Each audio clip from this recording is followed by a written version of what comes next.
With this video, I hope to not only show you how to work the homework for week 2, but also where to find the information within the classroom. So for number 1, we're asked to consider this data and calculate both the mean and the standard deviation.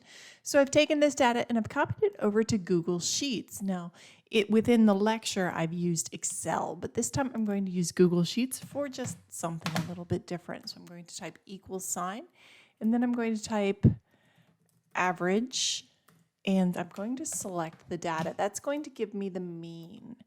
So there's the mean, and then the standard deviation is this command, and then I select the data. I'm looking for the standard deviation, and there we go. So 7.06, it looks like 6.4, and then 0.007. So those are the values that I enter both in the mean and the standard deviation. Now we're asked to test the value 7.0550 as an outlier. So under resources for week 2, I'm looking under statistics, and then I'm looking for the Grubs test for outliers. So I scroll down and I find the equation, the absolute value of the questionable value minus the mean divided by the standard deviation.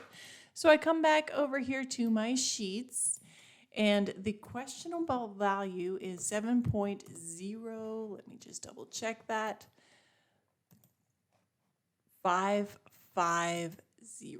So I come back over here, 550 minus the mean, which is this value, and then I'm going to take and divide that value by the standard deviation.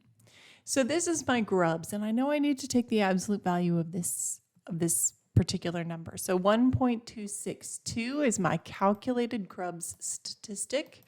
Go back to the question. What is the calculated Grubs statistic? Report to 4 significant figures. I would report 1.262. Should this value be discarded at the 95% confidence interval? It's looking for yes or no. That's why it's in parentheses. Well, we need to know what our n value is. Our n value is 6. We look at 6. We look at 95%. It's 2.11. Our G calculated value is less than our G statistics value. So the answer is no. We should not be discarding this particular measurement. Number 2, so we have an analytical laboratory that has developed a new method for measuring serum bilirubin that gives a linear response up to a concentration of 20. See the decimal there? That means both of those are significant digits. Milligrams per deciliter. The slope and standard deviation over this range. So here's the slope with its uncertainty, and here is the standard deviation with its uncertainty, or its standard deviation. So calculate the LOD and the LOQ. Well, the LOD, let's see if I can write this. The LOD is going to be 3 times the standard deviation of the intercept divided by the slope. So we need to take 3 times 1.9, because that is the standard deviation of the intercept, and divide it by the slope, 813. Similarly, for LOQ, we need 10 times the standard deviation of the intercept divided by the slope. So we need 10 times 1.9 divided by 8.1, not 8.13, but 813. So the reported values then you should get is 0.00, let's see, I get a 7 here, lower limit of detection. And the lower limit of quantification then is 19 divided by 813. I get 0.023. So those are the values that I would enter here. Now, to point out where you can find these things in the classroom, I'm looking at the QA validation. And let's see, maybe this is under keywords for LOD and LOQ. Nope. Minimum detectable concentration. This is the LOD, limit of detection. And the LOQ, here's 10S/m. So now we're going to match keywords with their definitions. So I'm going to be looking here at keywords and definitions under QA and validation. So raw data, individual values of a measurement. So the volume measurements of a burette. Do we have raw data? We do not. I didn't give you raw data. So let's look for treated data. So treated data is data obtained by applying a calibration procedure. So let's look for that.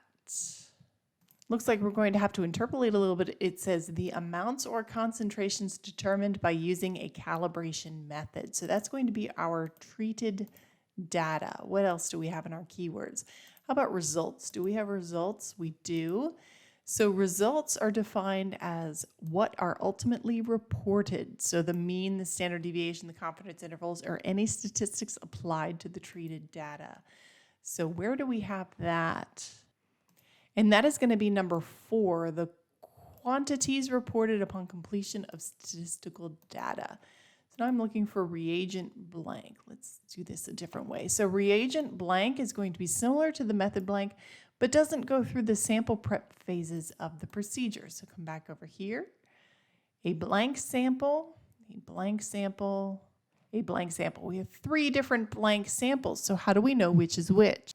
Well, let's pick out the key differences. So we're looking at 1, 2, and 5. So 1 is a blank sample that contains all components except the analyte that has not been subjected to the steps of the chemical analysis. Well, which of these has not been subjected to the chemical analysis? Well, a reagent blank doesn't go through the sample prep phases. So I'm going to say that except for analyte that has not been subjected, I'm going to say 1 is going to be reagent blank. So let's tag 1 there. I'm looking for 2 and 5. So the difference is between 2 and 5. A blank sample containing all components except the analyte, a blank sample exposed to the environment.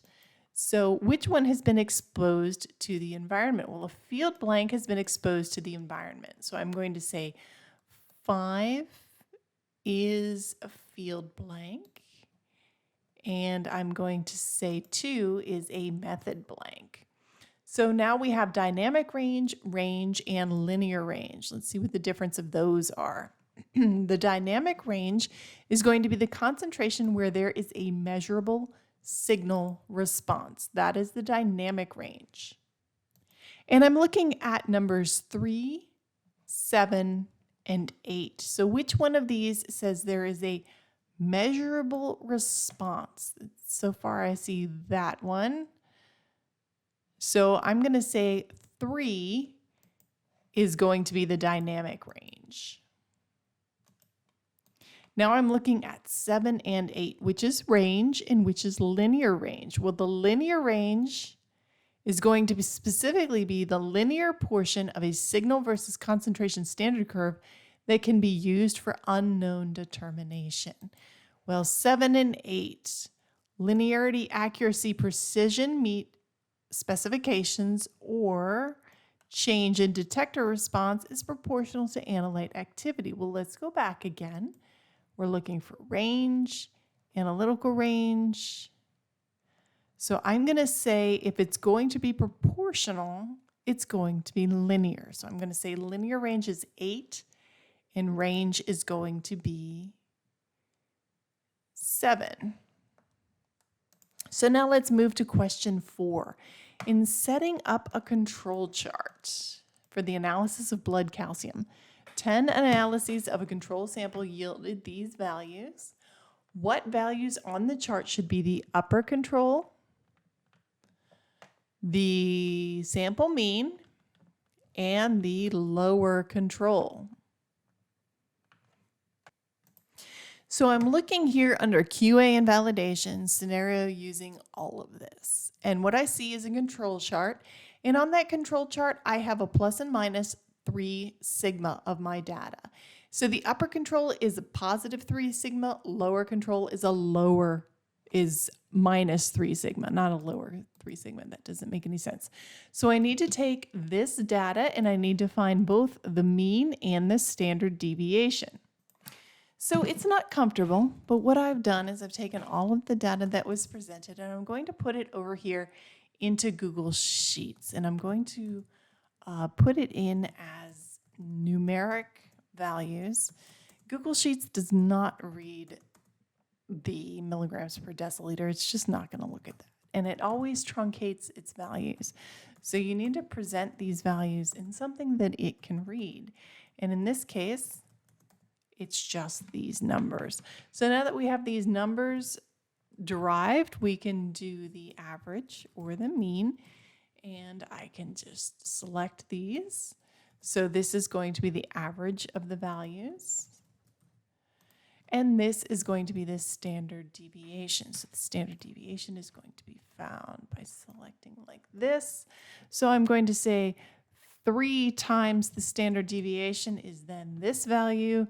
So this plus this is going to be the upper limit, and then this value minus 3 times this value is going to be the lower limit.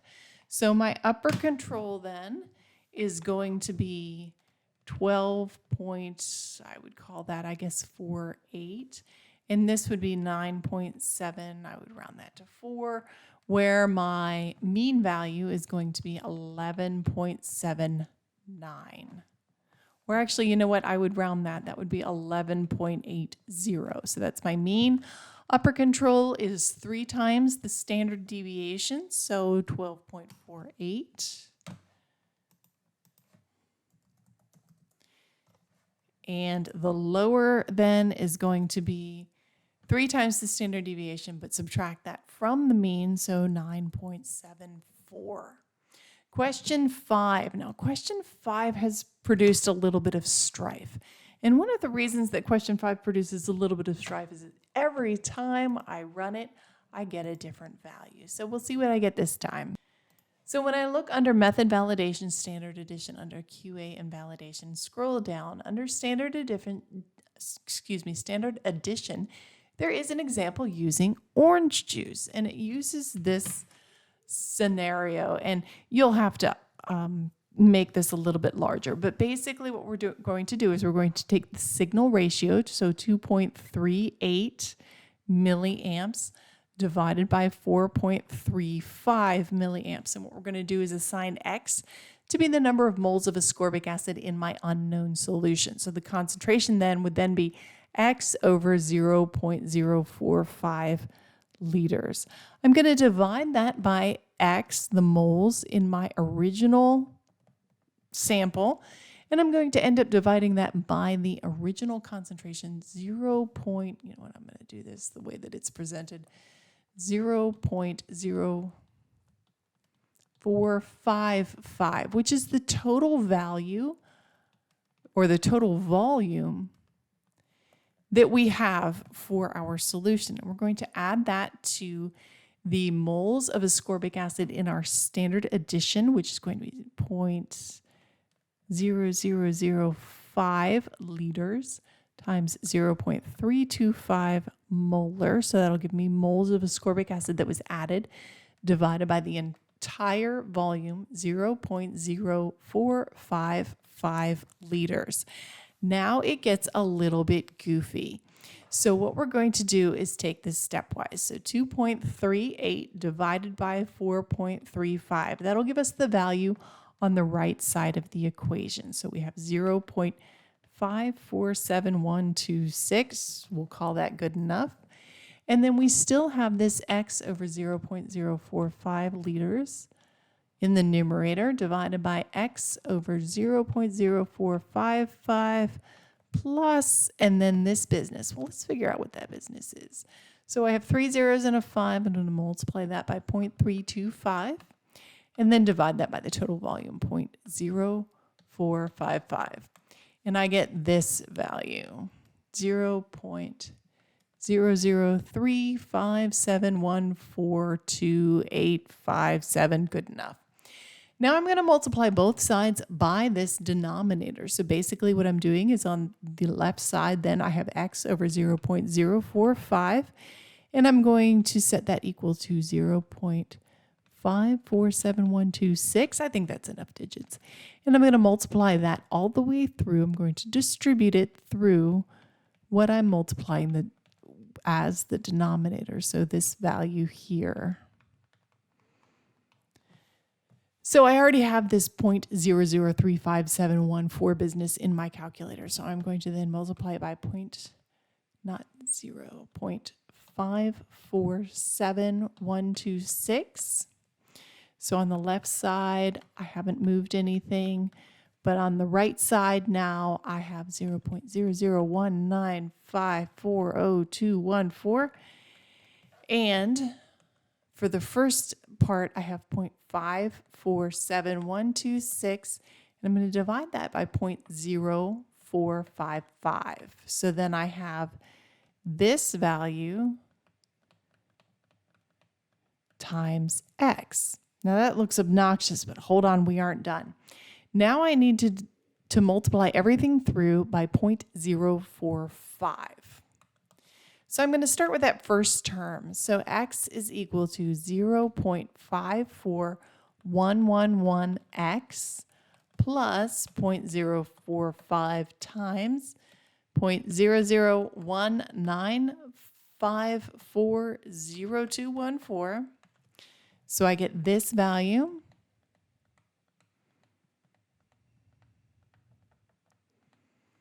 So now I'm going to subtract. Remember, the absence of a digit means 1, not 0. So I'm going to subtract both sides by this. So minus 0.5411 means on the left side now I have 0.4589x is going to be equal to all of this business. And on my real calculator, 1, 2, 3, 4, on my real calculator, I could just save this. That was no problem. But on this calculator, not so much. So now I have this value, and I'm going to divide both sides by that value in order to get this answer, 34087930963. So I get an x is equal to 1.91612 to the negative fourth. Now, what does x represent? Remember, from the beginning, x represents the number of moles of the acid in the original sample. So in order to find the concentration of the acid, I need to take the moles of the acid that I just found and divide it by the original volume in liters. So I need to take this, divide it by 0.045, and I get a concentration of 0.004258, which means I would round that baby up. Let me check my sig figs. I think I still have 3 sig figs. I'm looking at the 6, thinking 6. 3 sig figs throughout, so 0.00426 capital M molar is going to be the original concentration of my acid. Now remember, I'm going to grade all of these assignments manually. So if the server says something different, that's okay. Don't worry about that. But make sure that you're getting approximately the same answer I am.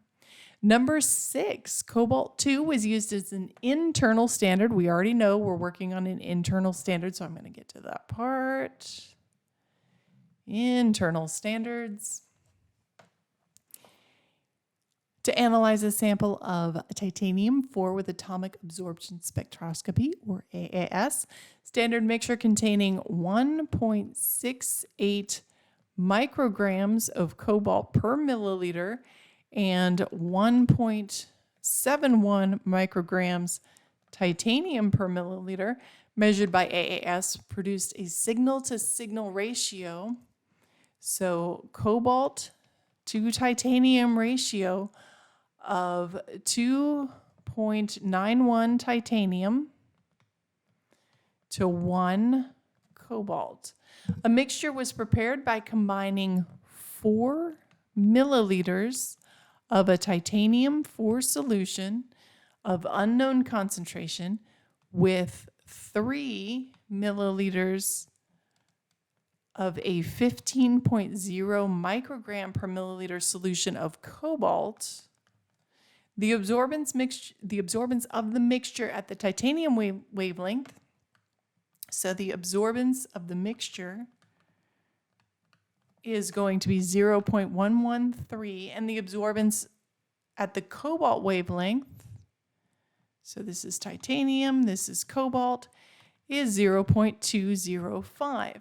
What is the concentration in moles per liter of titanium-4 in the original unknown solution?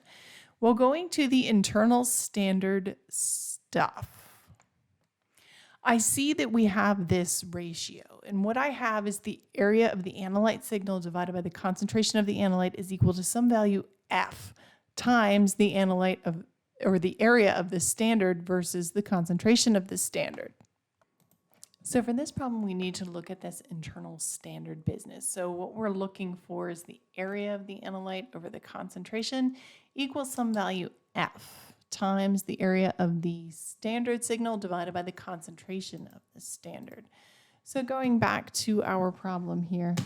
Now, the way that I usually set it up is actually concentration to signal rather than signal to concentration. But because we're calculating an F value, as long as you're consistent, it really shouldn't matter. So let's go back to the way that it's written up. It says signal to concentration, signal to concentration. So let's do it that way. So I'm looking for the signal of the TI over the concentration of TI, and I'm going to equate that to some value F that I need to calculate, not concentrate. And I'm going to multiply that by the value of the signal of the cobalt over the concentration of the cobalt. So now I'm just going to plug and chug. So the signal of the titanium is 2.91. The concentration given, at least initially, we can't do the unknown yet, but the initial concentration of the titanium was 1.71, and that's micrograms per milliliter. That's going to be equal to some factor F that I need to calculate, where the signal is 1.00 and the concentration was given to us at 1.68 micrograms per milliliter. So now I'm just going to calculate, and I solve for F, and I get 2.85. I'm going to give you way too many digits here. 2.858947, so that you can just double check what it is you're looking at. So now I have this F factor. I can then go and insert this into my unknown calculations or my unknown data that I have obtained. So a mixture was prepared. We have 4 milliliters of a titanium solution. I don't know how much titanium was involved, but I know that there were 4 milliliters of it.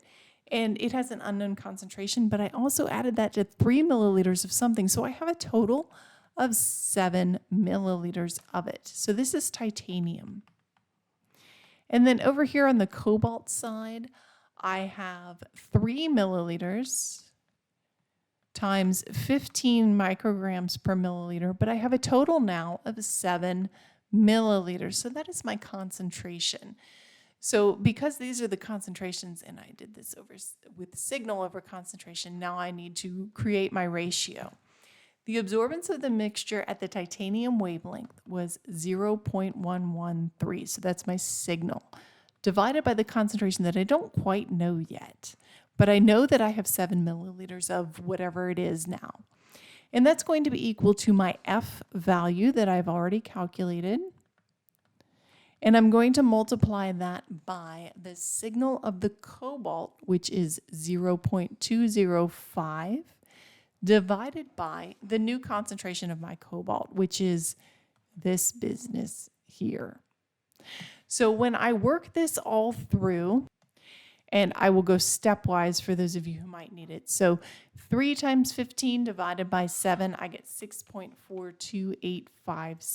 So that's going to be in the denominator. And so I'm going to divide 0.205 by this number and then multiply it by 2.858947. So on the right side of my equation now, I have 0.0911686. Yeah, 6864, and it continues, but I'm just going to leave it there. So the left side of my equation, I may have just said that that 0.09 was on my left side of my equation because sometimes I get confused. So I'm going to multiply both sides by this denominator. So I have 0.113, and that's going to be 0.09116864 x all over 7 milliliters. So because I have this 0.09 business in my calculator, I'm going to take it and divide by 7. So I have 0.0130249, etc. X is equal to this value. So that X, I divide both sides by this value. So 0.113 divided by my answer. No. This number makes a little bit more sense. So I have an X value of of 8.67622, and it continues. So what does X represent here? Well, X was the micrograms of titanium that was in my solution, my original solution. So this is micrograms of titanium. Now, if you have something that says moles per liter, you're going to need to convert these micrograms to moles. But the answer that is given is it's looking for the micrograms per milliliter. So that's what the server is actually looking for. The moles per liter is an artifact. So if you want to report moles per liter, go ahead. I'll accept it. The server will count you wrong, but I will grade this manually. But report micrograms per milliliter. And the way that you do that is you take these micrograms and you divide it by the original sample of titanium, which was 4 milliliters. So dividing this by 4, you should get 2 and I get a 169. I would round that to 2.17, and that is the value that I would report here. For this last question, we're going to take all of this data and we're going to analyze it using Excel, or sheets for that matter. So I'll pull it over there. The last problem gives you some AES data, and it states that it is a standard addition problem. Now we have increasing amounts of some standard solution, and the increasing amounts are listed here, 0, 5, 10, 15, 20, but they're all made to the same volume. They're all made to 200 milliliters. So I'm going to go back to the QA and validation folder, and I'm going to look at the standard addition stuff. And I'm going to scroll down a little bit. And down here somewhere, it has several solutions made to the same volume. So what we're looking for is we're looking to plot on the y-axis, we're looking for the signal, and on the x-axis, we're looking for the final spike concentration. So that's the concentration of the spike multiplied by the volume of the spike divided by the total volume. So that is what I am going to figure out here in my Google Sheets. Now, sometimes I have a difficult time making Google Sheets behave.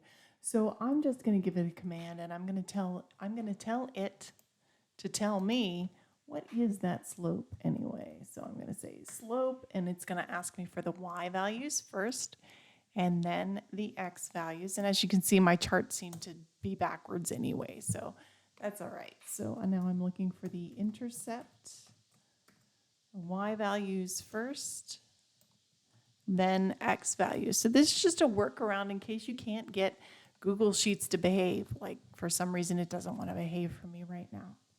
So this is my slope and intercept. Now what do we do with that? Well, I'm going to go back over here and back to the classroom. It says the x-intercept is the analyte concentration. Well, the x-intercept is where it crosses the x-axis. So that's where y is equal to 0. So we need y equals, let's see, our slope is 0.57x plus my intercept 305. Well, I want my y to be equal to 0. So I'm going to say 0 minus the intercept divided by the slope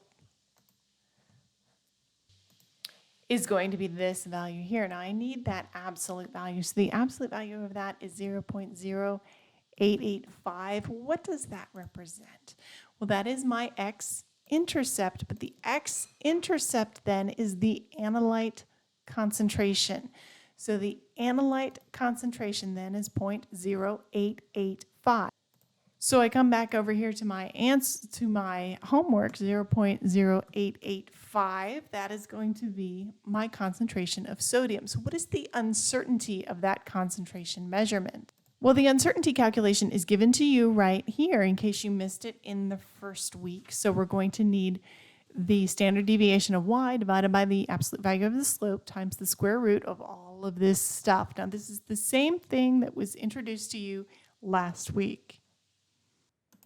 Now I made a mistake. So the x-intercept is the concentration in micrograms per milliliter of the sodium in the diluted sample. We need that sodium in the original sample, in the original unknown sample. So I need to take this value and multiply it by the 200 milliliters and then divide it by the original unknown sample. So the original unknown sample was 15, so it'd actually be reporting 1.18 as the micrograms per milliliter in the original unknown sample. So now to calculate the uncertainty in the concentration measurement, we need to use this standard deviation of the x-intercept equation. So we need the standard deviation of the y, the slope, the number of measurements that were taken, the dev squared, which you can find with Google Sheets, as well as the y squared value. So I've set all of that information up right here, and then I have set up this equation. Now, when I set up this equation, something doesn't quite feel right. So I get this value of 0.033. If you get 0.0309, I'd love to know what you did differently, but this is what I get. Now, what does this represent? Well, the standard deviation of the x-intercept, that's great, but that's not the uncertainty of the concentration measurement. We need to multiply that by 200 and then divide it by 15 because we have diluted this to 200 milliliters and we originally had a 15 milliliter sample. So the value that we would then report here is 0.44 micrograms per milliliter. Now, originally when I did this problem, I got 0.41, and now I'm getting 0.44. So I'm not sure what I did differently. If you got 0.41, I'd love to know what you did differently so that we can backtrack and figure out which one is more precise.